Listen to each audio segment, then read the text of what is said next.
¿Ven? Era solo un ratico de espera. Bienvenidos y bienvenidas a esta segunda parte de la conversación con Adrián Camarota. Hablamos todo sobre la colección Florencia Fossati y tenemos algunos recomendados. Vamos a la transición. Bueno, el libro fue publicado en 2023 en la colección Florencia Fossati, Educación y Salud de Ediciones Imago Mundi. Entonces quiero que me cuentes un poquito cómo fue que esta colección surgió, cómo llegaste ahí principalmente, y pues que cómo este libro encajó en esa colección ya, digamos, para ser publicada así. Sí, los argentinos son muy informales, ¿no? Entonces, la colección es... no, en principio, ahora no hay mucho misterio. Digamos, en principio tiene que ver, obviamente, con lo que yo venía trabajando como objeto de estudio, que era hacer educación, sobre todo teniendo el cruce, porque en ese momento que planteo a la editorial esta colección, yo ya estaba por la mitad del libro, en particular de este libro, ¿no? Pero se me había ocurrido, bueno,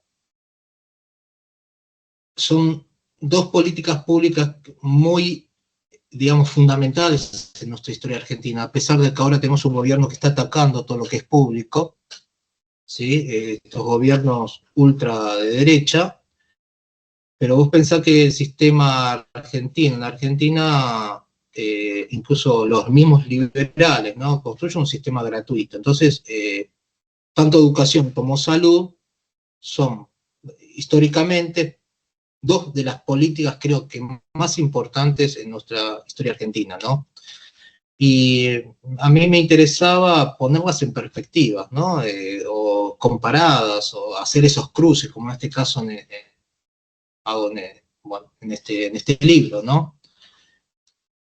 Sobre todo porque hay una cuestión que yo veía cuando había empezado con estudios educativos, que bueno, como que educación no era un patrimonio de los historiadores, sino que parecía que era un patrimonio de ciencias de la educación, de los colegas que hacen ciencias de la educación.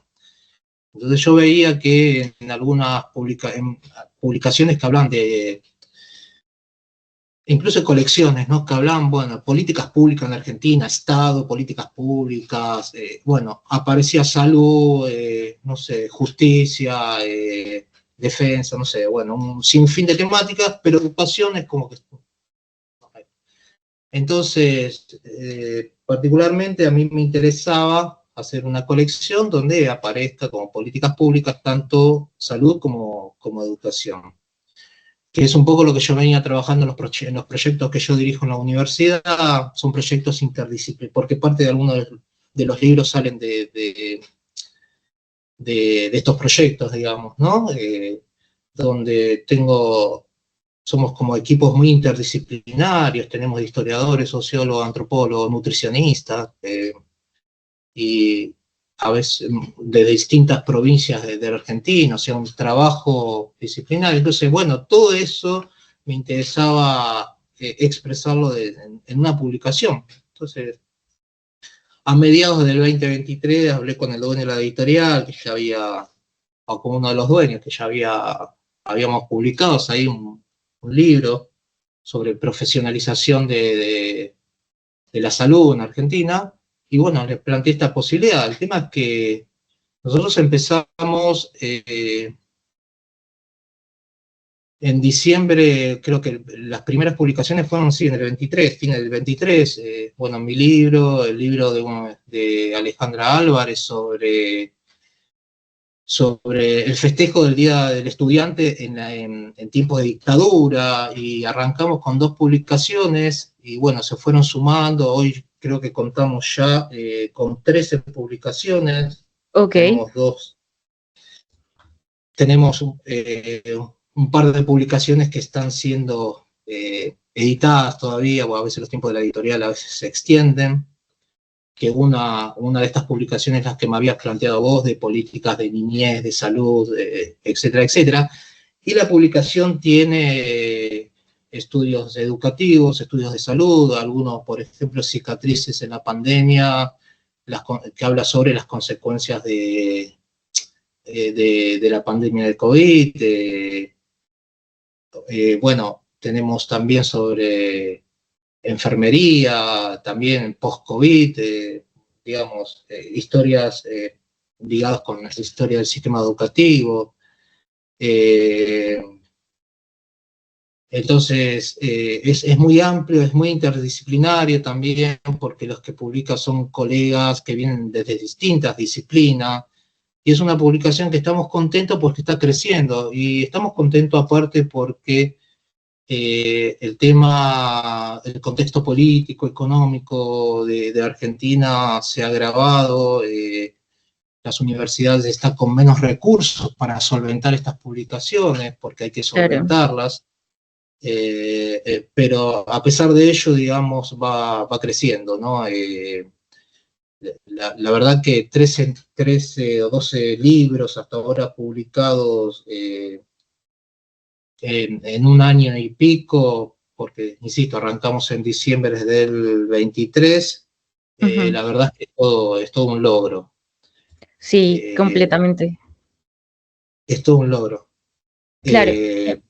Y bueno, nada, básicamente la idea era, a mí me interesa muchísimo publicar las tesis, hay historiadores e historiadores o colegas que han publicado que son muy conocidos, otros no, que son tesis de doctorado. Me interesa muchísimo dar visibilidad también a lo que se produce en las universidades a través de las tesis de doctorado. Y de maestría también, pero digamos, doctorado es la instancia donde uno dice, de investigación, donde uno aporta, dice cosas nuevas, ¿no? al campo. Claro. Entonces algunas me llegan por vía de la editorial, otros consulto con los compañeros, hablo, me recomiendan, pero bueno, el único obstáculo que tenemos, obviamente, que es el tema económico. Pero no, muy contento, muy contento. Claro, pues sí, tenía una de las preguntas que quería conversar era precisamente cuáles eran esos lineamientos de la colección y qué quiere mostrar, pero acá ya me vas diciendo que son estos estudios de tesis de doctorado, máster y este tipo de cosas, pero esencialmente hay una línea o digamos alguna descripción que, por ejemplo, si tú fueras a escribir una convocatoria para la colección, ¿cuál sería esa línea descriptora que tú quisieras que representara la colección en este momento? No, en general tienen que ser trabajos, digamos, que aporten el campo, trabajos novedosos, trabajos que obviamente discutan con la historiografía o que llenen algún vacío, ¿no? Porque en parte ese es el espíritu. Después no hay, digamos, no tenemos, si se quiere, restricción con espacios temporales, temáticas, es bastante amplio con respecto a eso. Sí, insisto en esto, me interesa dar visibilidad en lo posible a jóvenes investigadores, investigadoras, a veces quizás no tan jóvenes, pero que han desarrollado un objeto de estudio, han indagado, que resulta de interés para el campo historiográfico. Por eso, bueno, creo que uno de los aportes es ese, ¿no? Claro. Después también, si bien no es una colección de divulgación, pero bueno, tratamos de bajar, digamos, la cuestión académica a un formato determinado, con la intención de, sí, obviamente, llegar a un público más amplio, pero sí. La verdad que no es un formato tampoco destinado a la divulgación masiva, digamos, ¿no? Claro. Pero los libros tranquilamente los puede leer, yo creo, los puede leer alguien que no es específicamente del mundo académico también, ¿no? Sí, lo que tratamos cuando son tesis, esto para no atentar contra la lectura, pero de eliminar, viste que en las tesis, por ejemplo, de doctorado, las notas a pie de página son interminables, y a veces se hacen textos paralelos y que son engorrosos, ¿no? Entonces tratamos, bueno, o se recomienda de que quitar parte de esa cita, ¿no? Porque interrumpe la lectura. Quizás para lo que es la elaboración de una tesis de doctorado, bueno, obviamente que Claro, no está mal, pero para un libro, y aparte hay una cuestión de espacio también, de ujú, recursos que economizar, ¿no? Entonces quizás en ese sentido, bien. eh, particularmente le recomendamos estas cuestiones. Claro, pues es muy interesante esta propuesta de la colección, siendo también muy nueva, pues está también empezando a tener muchas más publicaciones. Sí quería una pregunta, de pronto ya por curiosidad, la colección se llama Florencia Fossati, tengo Claro. entendido que ella es una pedagoga muy importante argentina, pero cuéntanos de pronto un poquito, pues quién es Florencia Fossati, para quienes no conocemos de pronto a Argentina a profundidad, y por qué llegaste a ponerle el nombre a la colección. Sí, en realidad, bueno, le íbamos a poner dos nombres, digamos, el de Rawson Fossati. Rawson, te lo mencioné anteriormente, fue la segunda médica egresada de la Elvira Rawson, de Lepiane, de la Facultad de Medicina de la UBA. Quedaba muy largo el nombre, entonces me decidí por Florencia Fossati, una maestra eh, que, bueno, realiza una de las grandes huelgas, o una de las primeras grandes huelgas en Argentina en la década del 20 y termina siendo cesanteada, digamos, ¿no? Y no hay mucho escrito sobre ella, y por otro lado tampoco hay muchas fuentes, ¿no? Ok, Pero bueno, fue como la oveja negra del sistema, porque es una de las primeras maestras que plantea, en una época, porque esto, bueno, también es un tema de investigación mío, que lo he trabajado así desde una perspectiva de género, ¿no? Donde las maestras habitualmente eran sumariadas por inmoralidades, por tener un amante, por no responder a determinados cánones de la pedagogía.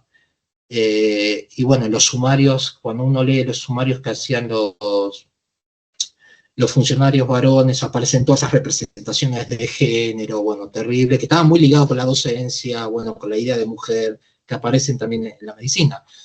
Y cuando Florencia lleva adelante esta huelga por mejores salarios, porque obviamente la docencia históricamente con salarios paupérrimos, termina siendo cesanteada, ¿no? Y está por mucho tiempo cesanteada, y me parecía que rescatar al menos en el nombre de una colección, digamos, en el título de una colección, su impronta, no sé, me parece, de cierta forma, visibilizar también la figura de Florencia Fossati. bien, muchas gracias. Muy interesante y me parece muy también apropiada la historia y el nombre de la colección.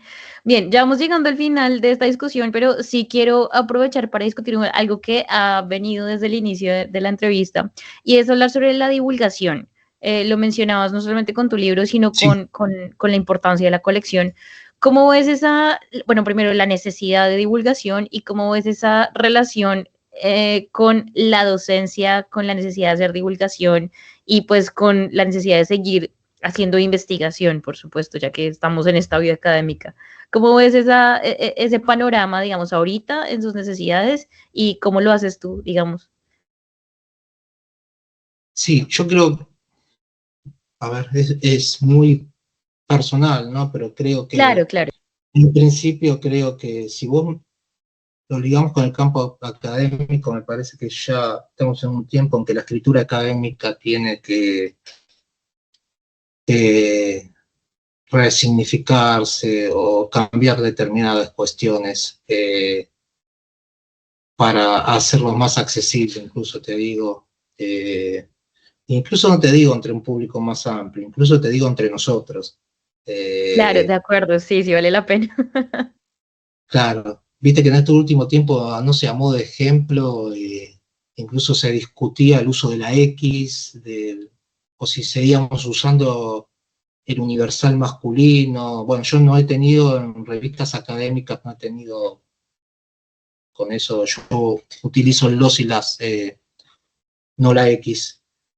Pero también hubo toda una discusión en torno a eso, ¿no? Cómo la escritura también se va ayornando a determinadas cuestiones de época, digamos, ¿no? Y me parece que parte de eso tendríamos que ver en principio también el tema de la escritura académica, o sea, también debatir hoy qué sería en el siglo XXI la escritura académica. Por otro lado, sí, están libros de divulgación más amplios, como esta colección que dirige una colega, que es Historia de las Mujeres, que es un libro de divulgación más amplio, ¿sí? No sé si la conoces, lo dirige Nadia Ledesma Prieto, de la Universidad de La Plata, y ahí sí, bueno, la directora se propuso, cuando nos convocó, hacer un libro de difusión mucho más amplio. En cuanto a la escritura, por ejemplo, una escritura más amena, digamos, pero ameno no significa que pierda su densidad conceptual, ¿no? Pero sí hacer quizás yo lo entiendo así, ¿no? Como una escritura mucho más fluida, con menos citas también, la cuestión que te decía anteriormente, con otro ritmo, digamos, narrativo, obviamente sin perder esto que te decía de la capacidad o de la densidad conceptual que necesita toda la investigación, o si no, no es una investigación científica. Y después, obviamente, debatir también qué es ese público más amplio, porque creo que también es una utopía pensar que determinados sectores quizás tienen otro tipo de carreras o están en otros ámbitos, o el lector común, ordinario, vaya a leer un libro de mujeres o de historia en general, ¿no? Pero sí llegar a otros ámbitos, por ejemplo, acá en Argentina el tema de los profesorados, ¿no? Donde se forjan, digamos, los profesores para las escuelas secundarias. Tenés el ámbito universitario, pero a su vez tenés los profesorados. Porque también hay un problema que lo vi en Argentina hace unos años, de que apareció toda una corriente de divulgación por historiadores que quizás no venían a la academia, pero que habían pegado muchísimo en el público, incluso con videos, con documentales, que por un lado estaba bueno porque había extendido lo que es la historia, el campo histórico, a un público más amplio, incluso a los chicos más jóvenes en el secundario. Pero había peligros, yo detectaba como algunos peligros, como, ¿no? Claro, esta historia de buenos y malos, una historia, ¿no? Que servía a veces incluso para generar solamente ventas, digamos, ¿no?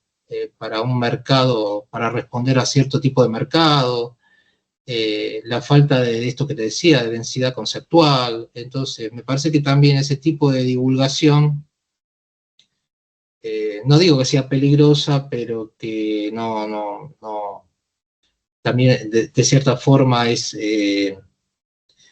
me parece que a mi entender excluye también lo que se viene haciendo del mundo académico, porque había como toda una corriente dentro de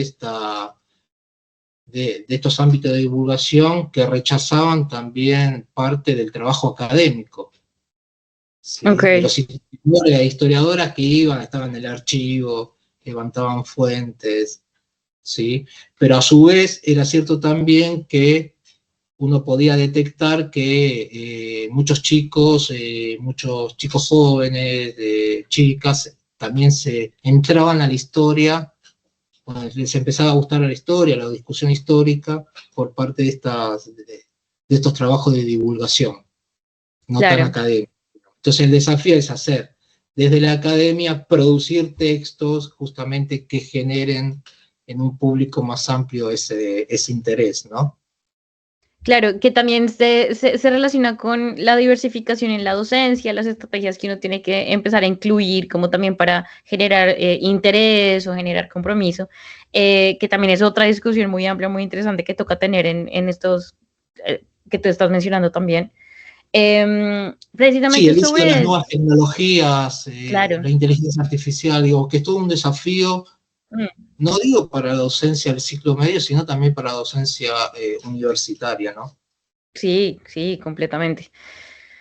Precisamente hablando de estas dinámicas, es una pregunta que ya te adelanté un poquito antes de entrar a cámaras y es una recomendación de libro. Hablemos de pronto de cuál, cuál sería de pronto un libro o un par de libros que tú dirías que es importante para que alguien que quiera entrar a este mundo de pronto de la historia o de la academia, no sé, un libro que tú recomendarías que es muy importante de pronto para entender este mundo, para la tarea.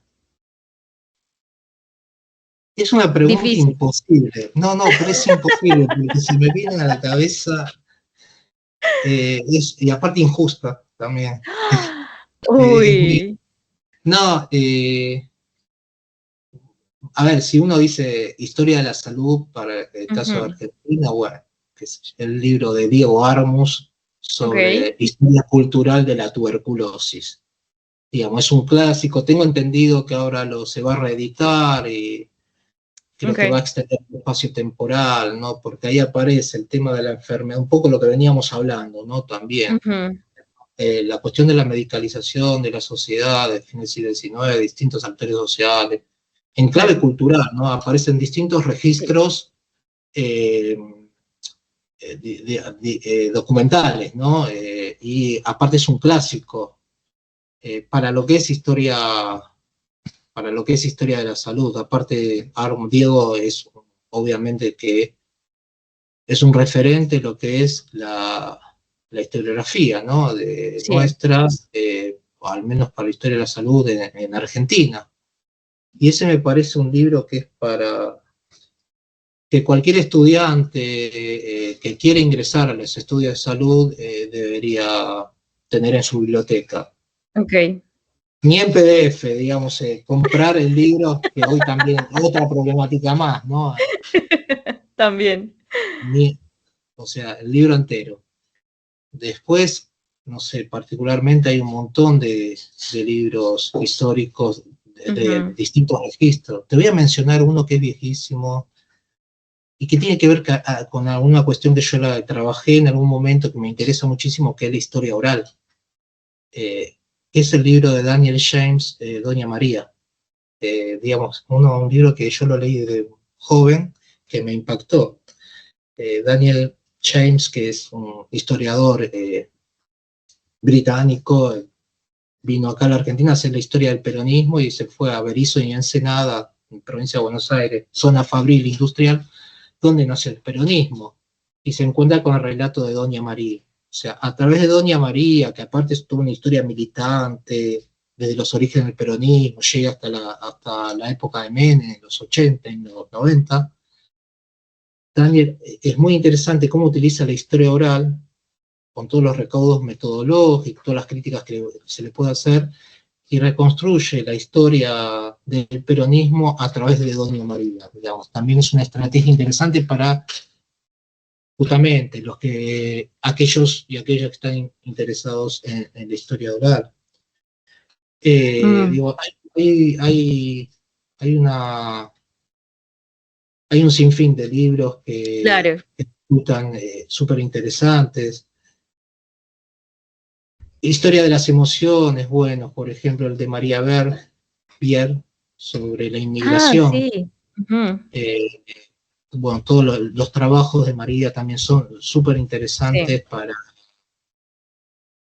para ver el tema de las emociones, ¿no? Cómo se está claro, trabajando. Hay algo que está muy en boga también en los estudios educativos, que es historia de la estética, de las emociones. Bueno, María lo trabaja particularmente en uno de sus libros, no recuerdo el nombre, pero trabaja el tema de la inmigración y cómo estos inmigrantes tejían lazos acá en la Argentina, y bueno, todo ligado con la historiografía, lo que se ha hecho en el último tiempo sobre emociones, ¿no? Muchos bien. trabajos enteros. Y así, bueno, podríamos Sí, podemos Y para terminar mi construyendo enmienda, un pensum, un plan de estudios muy amplio en este sentido, pero muchas gracias, buenísimas estas recomendaciones, como tú lo dices, como puntos de partida, como puntos muy importantes para discutir esto de la historia o la historia de la salud. Es entender esto que tú lo has mencionado muy bien y creo que es muy profesor de tu parte, es la historiografía, los discursos y eso. Entonces, bueno, te agradezco muchísimo esa discusión y las recomendaciones.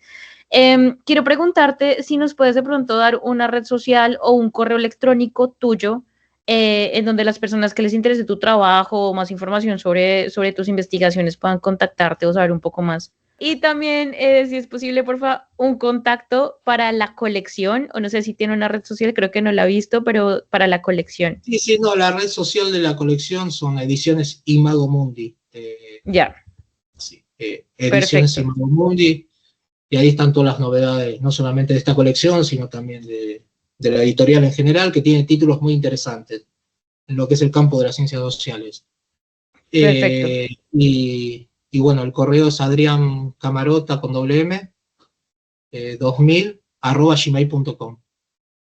Bueno, pues Adrián, muchísimas gracias. Eh, me alegra muchísimo que existan estos espacios y que puedan entrevistar a investigadores digamos, de todas las temáticas, ¿no?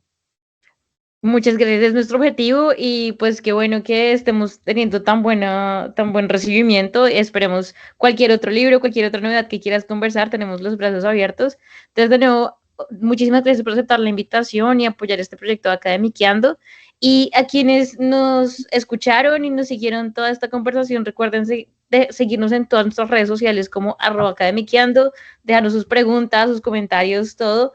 Mi nombre es María Camila Núñez Gómez, estuvimos con Adrián Camarota, esto es Academiqueando, un micrófono abierto para la academia y nos vemos en otro episodio.